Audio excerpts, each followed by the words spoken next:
Welcome to Opal TV. I'm very excited to introduce you today to Robert Zuccaro, whose investment process has evolved from over 40 years of quant research and the development of numerous models having superior return potential. As a fund manager, he produced a 20.4% annualized return over 28 years. During the same period, the best performing fund returned 18.7%. Robert now seeks high returns by trading a concentrated portfolio of 25 aggressive growth stocks using quantitative disciplines to invest in the world's fastest growing companies. From the inception in May this year through the end of July, his strategy returned 74% versus 13% for the S&P 500. Robert, the historical as well as the current performance of your quantitative strategies are extremely attractive. You started to develop your first quantitative stock selection models over 40 years ago. I wonder, at that time, were there other firms or other fund managers using quantitative models?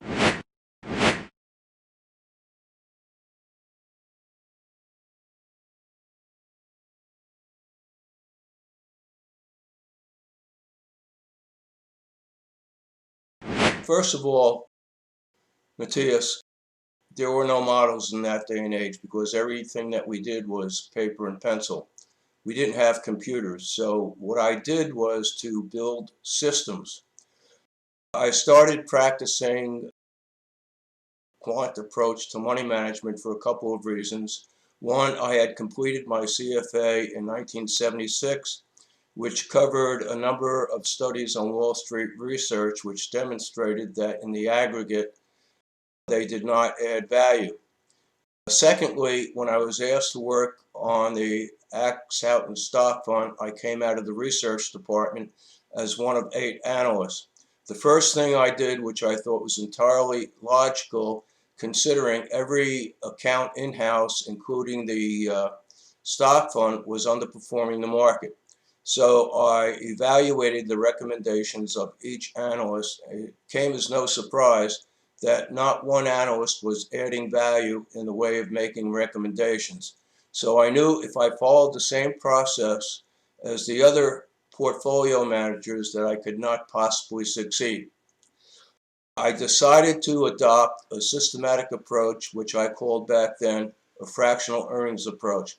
For example, if I had 2 stocks selling or growing their earnings at 40% a year, one was selling at a 30 PE, the other was selling at a 20 PE, I would select the lower PE stock, which in a sense was a value application to growth stock investing. Now, while I was doing this in 1977, there was no such thing as a quant fund. The first quant fund was introduced in 1988. It was a model that was created by a doctorate professor at Columbia University. They took his research and they built a fund based upon this research.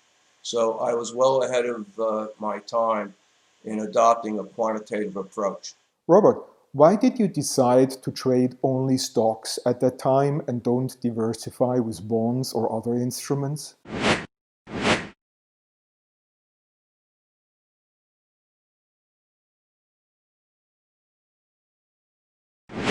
Well, as a money manager, I'm interested in making the most money. And as a money manager, knowing the asset classes, stocks provide greater returns than real estate. Real estate provides greater return than bonds. And then you have the risk-free asset, treasury bills. Bonds are inherently boring. Let me give you an example. 20 years ago, if you bought a 20-year treasury bond, you're getting the same payment year in, year out. It's 3% coupon. It's 3% this year, 3% the next year, and 3% in the 20th year. On the other hand, if you buy stocks, most people don't understand this, but the simplest reason for the stock market going up is because the economy grows. And when the economy grows, business grows. And when business grows, they increase their profits. And when they increase their profits, they increase their dividend payout. Over that same 20-year period, we are being paid the same coupon rate on any type of bond. Corporate dividends increased by 257%. So when dividends go up, the stock market goes up, irrespective of what is happening anywhere else, and you are not stuck with that same rate of fixed income over 2 decades. Please tell us more about the evolution of your models over all those years. And also, how do you select those that you actually use?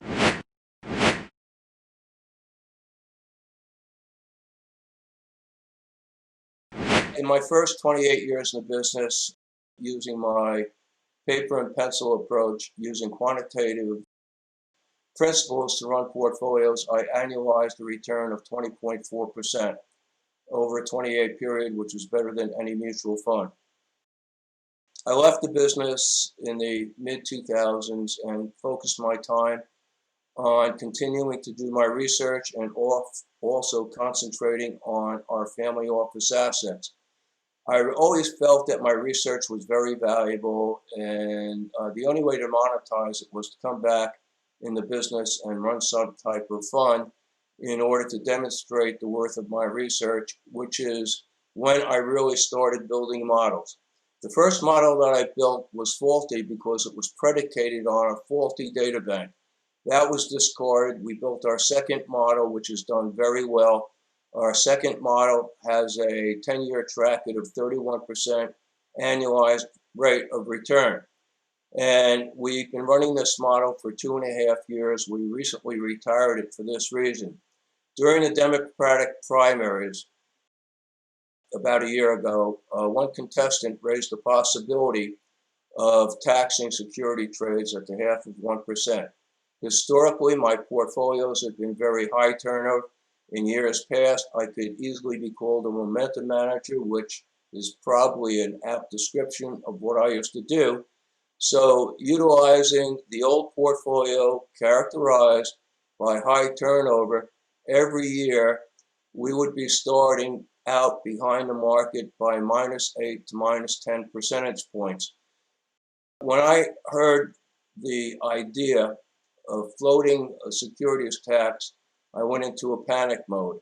And when I go into a panic mode, it means that I'm working 7 days a week trying to build a better mousetrap. Not only did we build a better mousetrap, which is the current model, we actually elevated our historic rate of return, again over 10 years, and the model shows a 41% annualized rate of return. This model is unlike the prior models because this is a model which we can beat. The returns were so good, we didn't even bother to leverage the portfolio or actively manage it. So where we are today is a very unusual place. For the first time, we have a growth stock model, an aggressive growth stock model, which means very fast rates of earnings returns. The model has gone up much more in up markets and down less in down markets. So we have the best of all worlds. And I think we have gone someplace in the investment business where nobody else has gone before. And I'll get into the aspects of that a little bit later. How do you now select the stocks that you trade? What is your process?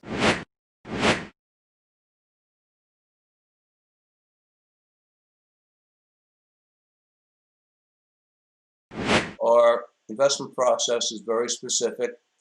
Every stock that goes through the screen has to go through 8 screens.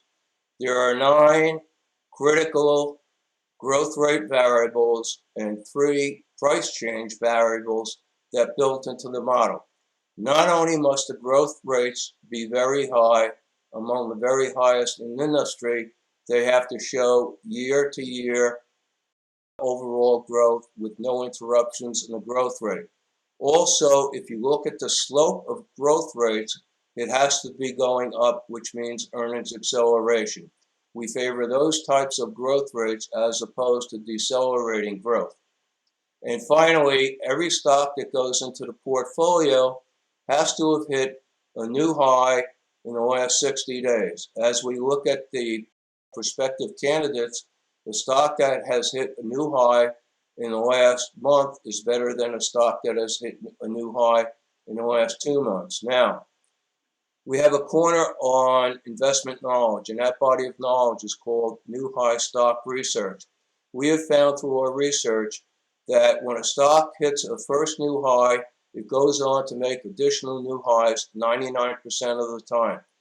In many cases, the new highs range often more than 20 times over a period of the ensuing weeks or months. And we capture that new high trend into our stock selection process. Our research reveals that new high stocks display predictive price patterns. This is an example of a new high stock that went on to make many new highs. In this case, after the first new high, the stock went on to make 35 additional new highs in the first 7 months of this year. The company has been losing money every quarter. Investors Business Daily rates the stock as below average on relative earnings. Based on our analysis, which excludes capital expenditures from the income statement, we calculate that profits actually grew 72% in the latest quarter. The stock is up 183% in the first 7 months. How would you say is your stock analysis different from Wall Street?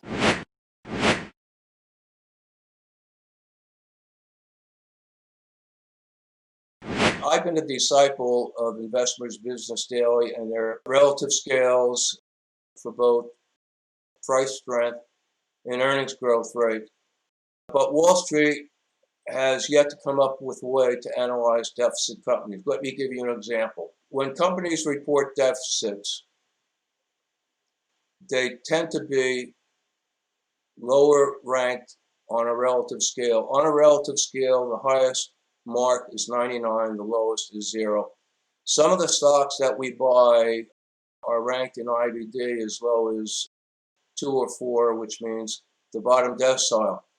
But instead of looking at earnings per share, if a company has a secondary, for example, and they sell 10% more shares, the nominal earnings per share are marked down by 10% and people apply PEs. So typically what will happen is the stock will drop 10%, but that does not address the intrinsic earnings growth of those companies. What we do differently in assessing deficit companies is we strip out capital expenditures because those expenditures are not a true expense.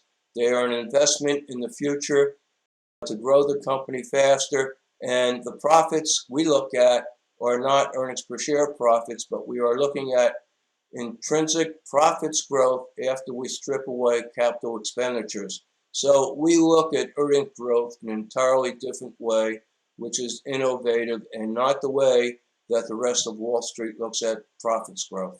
Robert, would you please state your case for growth stocks versus value stocks? And do you take PEs into consideration?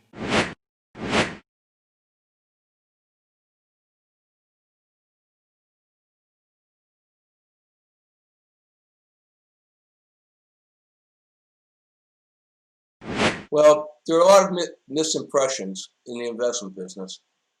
And the value people claim that you can make more money with less risk. Well, that defies capital asset pricing theory. Most people are not familiar with the Wiesenberger survey, but it doesn't exist anymore. And it's a compilation that took place over 46 years, starting in 1958, terminating in 2004. And they looked at 6 different investment styles. A $100 investment in value stocks grew to $6,000 over the 46-year period. A $1 investment in growth stocks grew to $9,000, and aggressive growth stocks, that same $100, grew to $14,000. So I think that survey over nearly half a century settles a question as to where the highest returns are. Now, a lot of people use the term aggressive growth, but They've never really defined it to themselves. But the difference between growth and aggressive growth, growth generally characterizes companies with fast-growing earnings, but aggressive growth characterizes companies with very fast-growing earnings and selling at much higher PEs, which many investors shun because a lot of investors look at stocks on a PE basis and they want no part of 50, 60, 70 PE stocks. Now, I alluded to IBD earlier, and William O'Neill has done a lot of innovative research projects on the stock market focusing on growth stocks, and he found in one study that stocks selling at a higher PE of 35 than a lower PE of 35 tended to lead the stock market and posted the best market returns, and that's where we are. The highest earnings growth, the highest PEs. We never look at PE because if we did, we might get dizzy and we might become subjective and we might abandon our quantitative approach. So we are aggressive growth. And I started out in this business as being a growth manager as opposed to a value manager. Then I moved in the second phase to buying fast-growing companies. And now what we do in our fund is we buy the 25 world's fastest growing companies. And how do you evaluate your performance?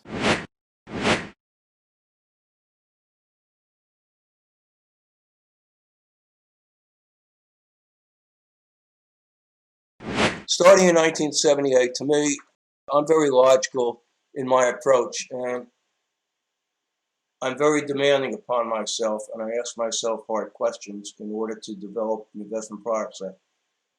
It was intuitive to me when I came into this business.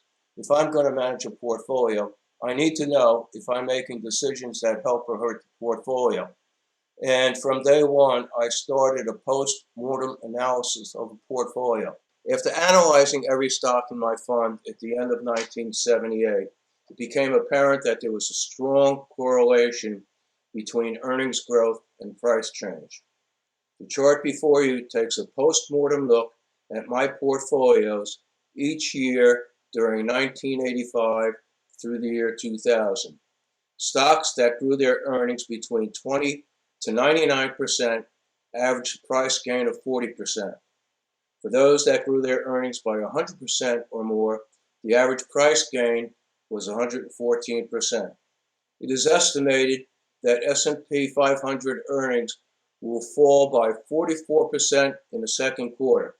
By comparison, for the companies that have already reported in our portfolio, the average price gain has been 81%. In looking at the chart, we can see that the highest profits growth leads to the highest returns. This is why we pursue the fastest growing companies throughout the world. Because of your long track record, you can really go back over decades with your performance. But people may also wonder how you have done lately. So let's look at the first quarter of 2020. How did your strategy perform during the market drop then?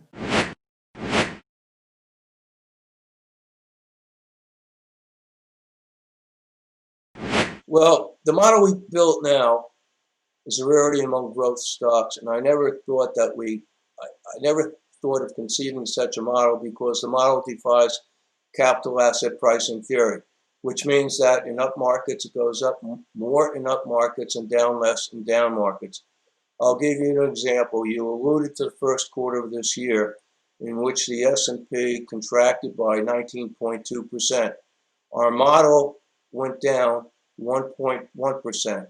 If you look at the model over the past 10 years, there have been 36 months in which the S&P has gone negative. On average, in those months, the S&P has declined 3.3%, but our model has gone down in the same months 2.3%. So I'm very excited about what we're doing. And what we are doing now would not have been possible in earlier years because the types of databases that we have and the ability to manipulate data is so far ahead of what we were doing in earlier years. Still, Robert, I'm wondering, how do you deal with the stock market volatility?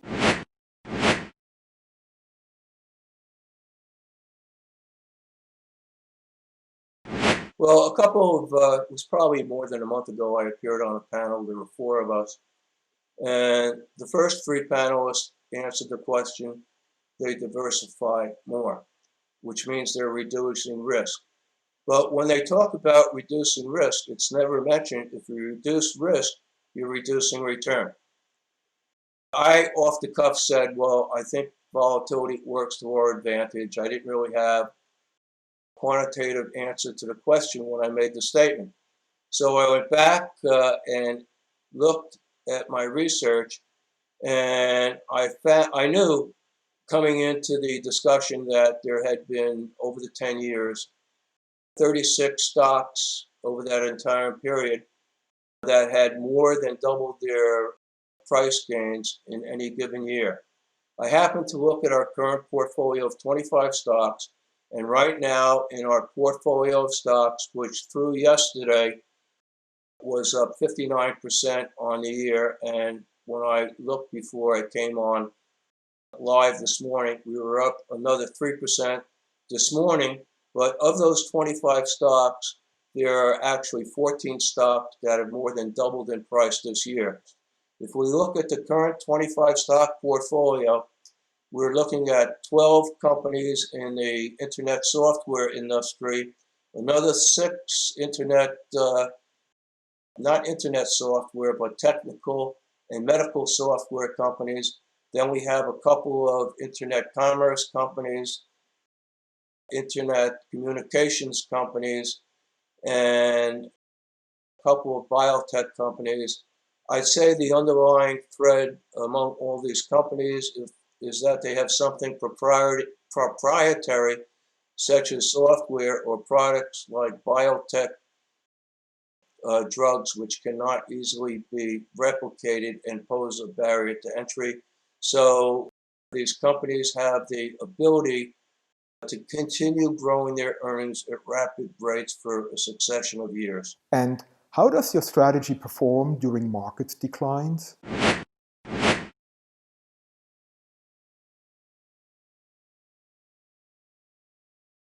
We've been to a number of manager symposiums and management seminars, and the question that we commonly get, what is your worst drawdown? Our worst drawdown in the model is 15%. And once we say that, there's no additional question. Well, a lot of investors are not fully exploring the subject of drawdowns. In addition to going down 15% in 1 month, we had 7 months where we've gone up 15% or more. In May, our actual portfolio, the fund returned 31.1%. If we link the rates of return of those 7 months where we've gone up 15% or more, the cumulative return for those 7 months linked together is 223%, which is a lot better than a drawdown of 15%. But for some unusual reason, investors never ask the follow-up question, what are your best months? What benchmarks do you use to evaluate your performance?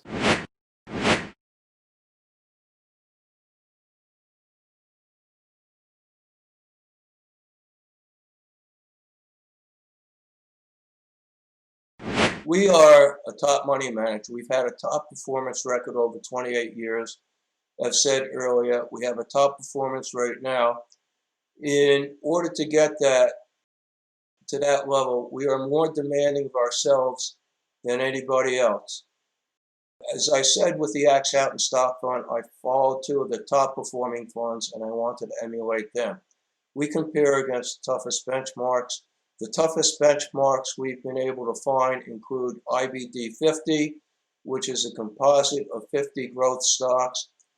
The S&P over the last 10 years has easily beaten the vast majority of money managers. The cumulative return for the 500 index over that 10-year period is 255%. The cumulative return for the IBD 50 is 355%. So we have very easily been able to outdistance that. In addition to that, we have built a 10-pair fund universe. Unlike other peer group universes, which tend to underperform the stock market, the aggressive growth managers, of which there are 10, 7 of the 10 have beaten the S&P as opposed to 1 in 10 managers overall over the last 10 years. So this is a very eclectic group of competitors to compete against, and we have done better than each and every one of those. We all know that the universe of traders that use quantitative models has grown over the years. Why do you think that is? The reason the world is going quant is because there is more and more information about the inadequacies of the fundamental approach, which really involves subjective decision making.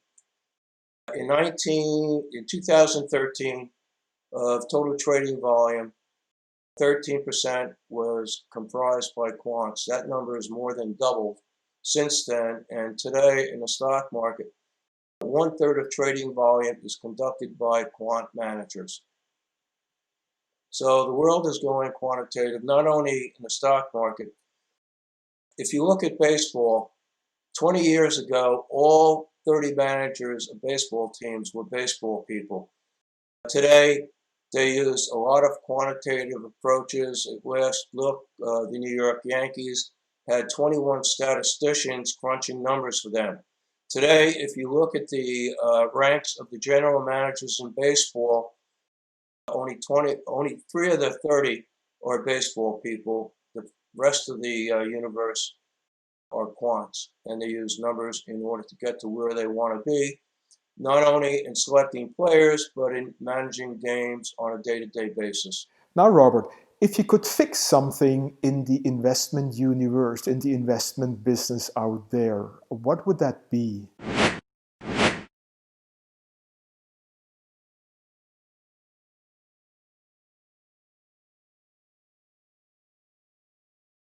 I have to laugh at this. We had an earnings report this morning on one of our companies. They beat the earnings estimate by 20%. Stock goes up 10% in price. There was no mention in the report that the company increased its sales by 97%. That's far more relevant than the earnings surprise. There is too much focus on positive and negative earnings surprises in our business. I'll give you a simple example. One company reports earnings per share of $2, which is 100% better than the quarter before of $1. The stock disappoints by 20%. Another company loses less money. They report a loss of 4 cents per share as opposed to a consensus estimate of 5 cents per share. They beat the estimate by 20%. Which stock would I rather have? The company that doubles its earnings or the company that loses less money? Clearly, there's a dramatic difference between the two companies, and that's rarely covered in the earnings reports. The second thing is we focus on annualized rates of return. Intuitively, you look at a 10% annualized return and a 15% annualized return, and you think that the 15% return is 50% better. However, if you compound that rate of return over 20 years, the 15% rate of return gets you 150% more money than a lower rate of return. I prefer to look at rates of return in terms of dollars. If you look at my 20.4% annualized rate of return over 28 years, a dollar grows to $178, where that same dollar invested in the S&P grows to $31. You can spend dollar rates of return, but you cannot spend annualized rates. So the dollar returns are far more important and far easier to get your hands around than annualized rates of return.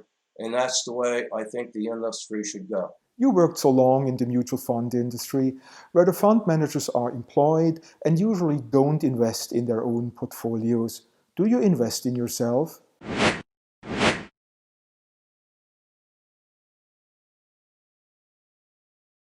Well, for us, We're interested in one thing, the work that we do and the portfolio that we run. We are not interested in investing in anybody else's product because we have demonstrated historically very superior results.